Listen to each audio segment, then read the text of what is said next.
सामने आज आम गोटे न्यू रेसिपी प्रस्तुत करवा से हूँ गाजर आलूर गोटे सुंदर रेसिपी देखु से आमर कढ़ई रे तेल पड़ जाए तेल पड़ला तेल मस्त टिके गरम है सोरिष देन टमाटो और पियाज पड़ी देन ए टे पकेबा आम हलदी गुंड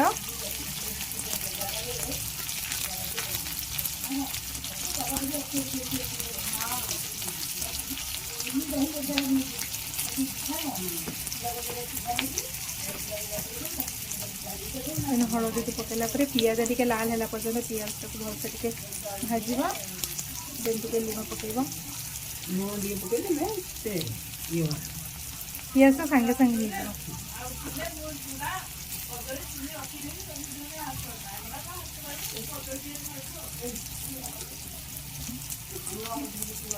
लंका गुंड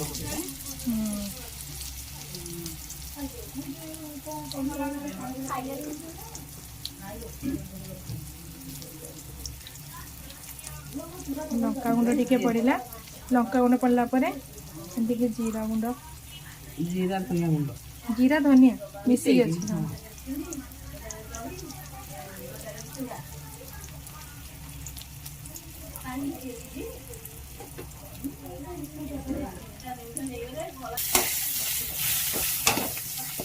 देन भल के तेल फ्राए करवा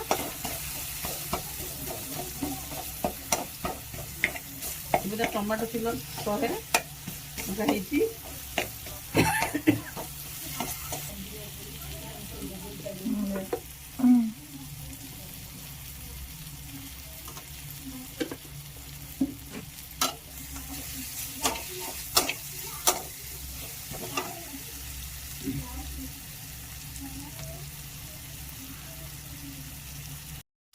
जुआनी और मेथी गुंड टिके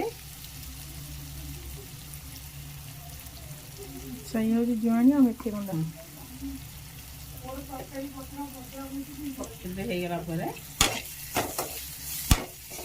ये भी तेल पूरा भाजी ही आसला टमाटो और पियाजटा देन ए सीझा है प्रेशर कुकर रे गाजर और आलूटा प्रेशर कुकर सीझा है रखाई सेटा भी पड़ो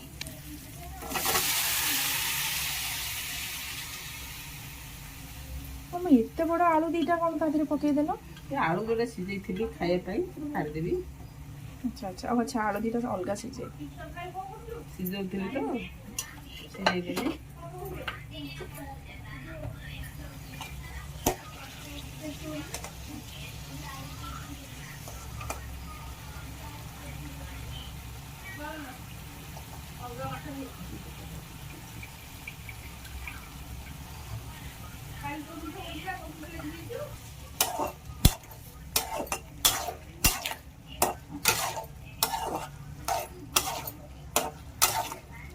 गाजर आलू सुंदर रेसिपीटा रुटी नहले भात सहित खावा को बहुत बढ़िया लगे गाजरटा भी देहपाई बहुत भल स्पेशली आमर यहाँ आज परोटा सहित होती परोटा सहित गाजर आलूर तरकारी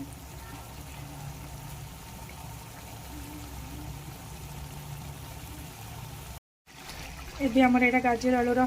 तरकारीटा हो आसला जूस टिके रहिले कौन से टिके परोटा सहित खावाई टे भल लगे केते सुंदर बास्ना भी होची।